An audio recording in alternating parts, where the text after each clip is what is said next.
porque você também vai emprestar o seu corpo para ele treinar. Agora, na capoeira, é totalmente diferente. Pra você ter noção, Matheus, a capoeira, essa parte dos olhos, eles já incitam com que você não pode tirar os olhos do cara em momento algum. Você pode estar sentado no berimbau antes de você sair pra poder começar a roda. É pra você olhar pro seu adversário. Se você estiver mandando mortal, olhar pro seu adversário. Se você estiver de costas pra ele, olhar por debaixo da sua perna pro seu adversário em todo momento. Porque ali também, se você vacilar, você toma. Entendeu? Então, a gente pode usar a capoeira como exemplo nisso, por quê?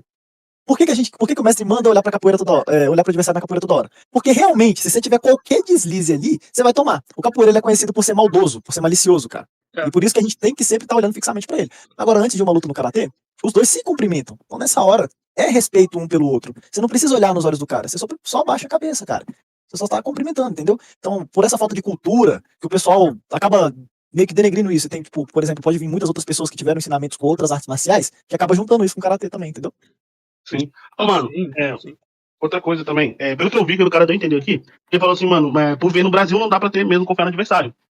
Aquela coisa, né? Ele tá dentro da aula, né? Praticando ali o karatê. Ele tem que confiar no parceiro dele, que nem o Gabriel falou. O cara tá emprestando o corpo pra ele batalhar, né? Se o cara olha nos olhos, realmente é uma falta de respeito, porque ele tem que ter confiança no cara que tá fazendo o karatê com ele. Agora, uma coisa, isso você não vai levar pra fora, por exemplo, numa briga de rua, que nem o Matheus falou. Eles acham que tudo é luta. Então, claro que no momento algum, quando você for numa briga de luta, de uma briga de rua, né? E o cara querendo realmente esperar, você não vai abaixar a cabeça pra ele. Então tem essas questões, entendeu? Situações. Isso é em todo lugar, mano. Não importa a origem e tudo mais. A questão é, dentro do dojo é uma coisa, fora é outra. Eu falo assim, mas o que o karatê ele vem ensinar é por que vai ter essa luta? Fora. Por que deu esse problema? Exatamente.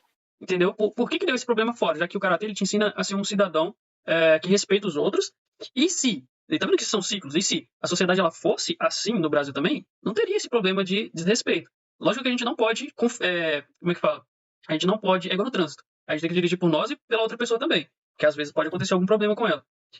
Pode ter algum negócio. Só que o karatê ele também ensina a você se desvencilhar de conflitos. Então, não teria de ficar olhando para o adversário o tempo todo se você evitasse o conflito. Mas no karatê, Gabriel, também tem um termo que se chama zanshin. Zanshin é um estado de alerta.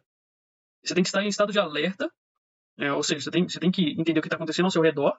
O tempo todo. Mas ainda mantendo o quê? O princípio primário do karatê, que é a cortesia. Você vai tentar o tempo todo evitar uma confusão. Entendeu? Cara, lutar sem lutar. E isso é bacana porque deu até um outro entendimento aqui pra mim depois que você falou isso. Porque o início do comitê, cara, eu não sei se era realmente isso que você já tava querendo passar pra mim, ou que realmente tava sobre a minha cara o tempo inteiro eu só não voltei meus olhos pra isso, né? Mas o início do comitê no karatê, tendo esse cumprimento e olhando pro chão, é literalmente o karatê, porque, cara, você literalmente tá. Quando você olha pro seu oponente também, pode ser encarado como uma forma de encarar. Encarar uma outra pessoa, cara, provoca ela. Querendo ou não, provoca. Agora, você pode encarar uma pessoa brava, por exemplo, uma pessoa que já é, boladona, palestra em tudo. A pessoa vai querer partir pra cima de você.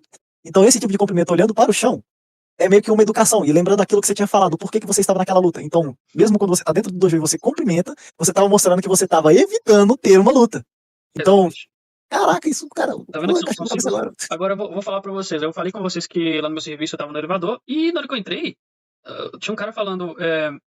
xingando o outro o tempo todo. Tinha duas pessoas xingando um porque ele tinha entrado com um carrinho dentro do elevador com mais força e tinha quase atacado, tinha passado pela perna de um idoso. E aí os dois estavam assim, olha, o que você tá me encarando? Por que você tá encarando a gente? Você não tem medo, não? Por que você tá encarando? Cara, será que isso não resolveria se o cara tivesse pedido simplesmente desculpa? Era só ele desculpa. E pronto. Só que não. Em vez disso, ele ficou fazendo o quê? Encarou os dois outros caras. Então ele ficou olhando pros outros caras, como se estivesse debochando deles. Eles estão vendo que isso é uma coisa muito séria e que o karatê ensina a fazer o quê? Fica fora, olha, me desculpa, eu vou descer aqui, pronto. Acabou. E se caso acontecer, você se defender. Agora, aí que tá. Só que você tem que manter o zanshin. Cara, não é só porque a gente pediu desculpa que a gente tá bobeando. Talvez a gente pode nem estar olhando pro cara, mas a gente sabe o que ele tá fazendo aqui do lado. Sim, exatamente, mas eu sei, mas foi isso que eu expliquei. Se precisar realmente se defender. Aí acaba com a luta com um golpe. Aí que vem a ideia do karatê de acabar a luta com um golpe, que é o quê? Ao meu ver, tá? Mobilizar a pessoa até a autoridade vir e resolver. Você não pode resolver de outra forma. Você tem que fazer o máximo possível. Lógico que você vai apanhar, cara. Não tem jeito. Tá? Você vai tomar golpe. Isso é impossível de não acontecer. Você dê sorte. Mobiliza e espera a autoridade vir e resolver o resto da questão. E aí...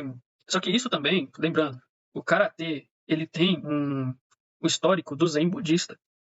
Né? Então, tem essa questão de ter respeito com a outra pessoa, porque a outra pessoa é você. Isso aí é um assunto mais complexo, mas vamos continuar aqui, então. Aí eu respondi esse cara. Ele falou que, porque a gente tá no Brasil, não tem que ter confiança em ninguém. Aí eu respondi ele, olha, culturas totalmente diferentes, né? Mas e aí, né? Você acha que a série pode influenciar o comportamento dos alunos? Ele não. Deixa eu